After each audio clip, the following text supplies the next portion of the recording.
বিয়েনভেনিডো এবং মার্সিয়ায় আপনাকে স্বাগতম। এই অঞ্চলটি ভ্যালেন্সিয়া এবং আন্দালুসিয়ার মধ্যে স্যান্ডউইচ করা হয়েছে এবং এখানে প্রচুর দুর্দান্ত জিনিস রয়েছে। তাই আমি আপনাকে মর্সিয়াতে আমার সেরা 1-0 প্রিয় জিনিস দেখাতে যাচ্ছি। তাই চলো, যাওয়া যাক। ১ নম্বর, সৈকত।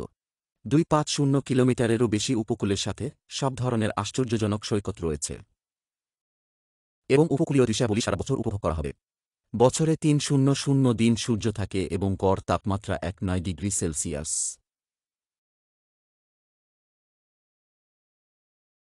২ নম্বর, অ্যাডভেঞ্চার। মুর্শিয়া অঞ্চলে সাহসিক কার্যক্রমের অভাব নেই। রুক্ষ পাহাড়ে হাইকিং থেকে শুরু করে ছবির মতো সুন্দর উপকূল বরাবর। ডাবভার্স দ্বারা চালিত।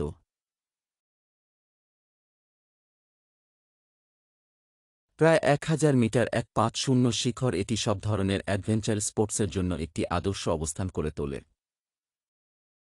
৩ নম্বর, গ্যাস্ট্রোনমি। স্পেনের বাকি অংশের মতো মার্সিয়াও খাদ্যপ্রেমীদের স্বর্গরাজ্য। সমস্ত সাধারণ স্প্যানিশ খাবারের পাশাপাশি কিছু স্থানীয়ভাবে অনুপ্রাণিত খাবার পরিবেশন করা। উভয় স্থল এবং সমুদ্র ভাড়া জন্য চমৎকার পছন্দ। যাই হোক, তারা বিশেষ করে তাদের পণ্য জন্য পরিচিত হয়। ৪ নম্বর, ভিনো।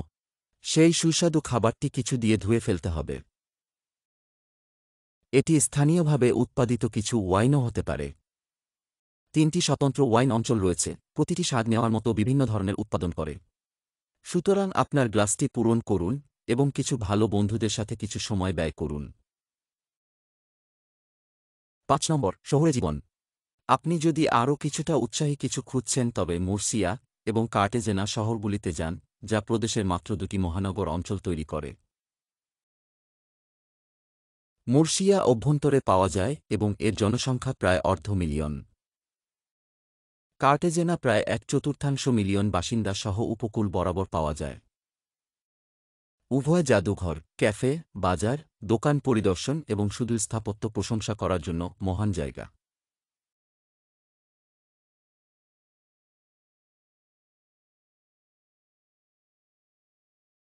৬ নম্বর, প্রকৃতি। মুর্সিয়ার স্বায়ত্তশাসিত সম্প্রদায়টি কিছু চমৎকার এবং বৈচিত্র্যময় প্রাকৃতিক সেটিংসের সাথে আশীর্বাদযুক্ত। আপনি যদি সবুজ পছন্দ করেন তবে সিয়েরা এসপুনার ঘন বনে যান। অথবা আপনি যদি কিছু পাগল বাতাসের ক্ষয় দেখতে চান তবে বোল নুয়েভোতে যান। সালিনাস দে সান পেড্রোতে গোলাপি লবণের ফ্ল্যাট এবং ফ্লেমিঙ্গো দেখা যায়। আর আমার ফেভারিট একটা হল রকার ভ্যালি, যেটার চেহারা মরুভূমি আর পাহাড়ের মাঝখানে একটা ওয়েসেস এর মতো। ৭ নম্বর, ইতিহাস ও সংস্কৃতি। পুরো অঞ্চল জুড়ে আপনি অতীত সভ্যতার অবশিষ্টাংশ পাবেন, যা 3,000 বছরেরও বেশি পুরনো। অনেক ক্যাথেড্রাল এবং প্রত্নতাত্ত্বিক স্থান পরিদর্শন করে এটি লক্ষ্য করা যায়। আরও সাংস্কৃতিক অভিজ্ঞতার জন্য আমি কয়েকটি নাম রাখার জন্য কিছু ছোট শহর, ওজোস, ব্লাঙ্কা এবং কারাভাকা দে লা ক্রুজ পরিদর্শন করার পরামর্শ দিই। ৮ নম্বর, নটিক্যাল স্পোর্টস। যে সব উপকূল রেখা সঙ্গে সাহসিক কাজ প্রচুর আছে।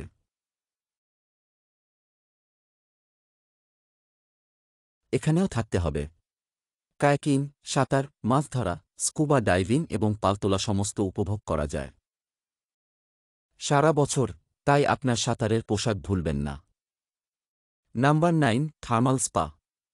এই অঞ্চলে সবচেয়ে অবসর ক্রিয়াকলাপগুলির মধ্যে একটি হল থার্মাল স্পা পরিদর্শন করা।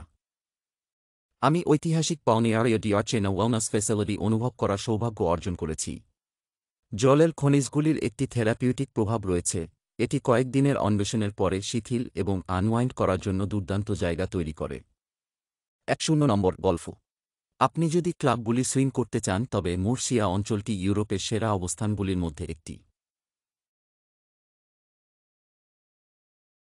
ডাবভার্স দ্বারা চালিত। ডাবভার্স দ্বারা চালিত। আমি আশা করি এটি আপনাকে একগুচ্ছ সাহায্য করেছে, তবে আমাকে যেতে হবে কারণ আমার খাবার ঠান্ডা হয়ে যাচ্ছে।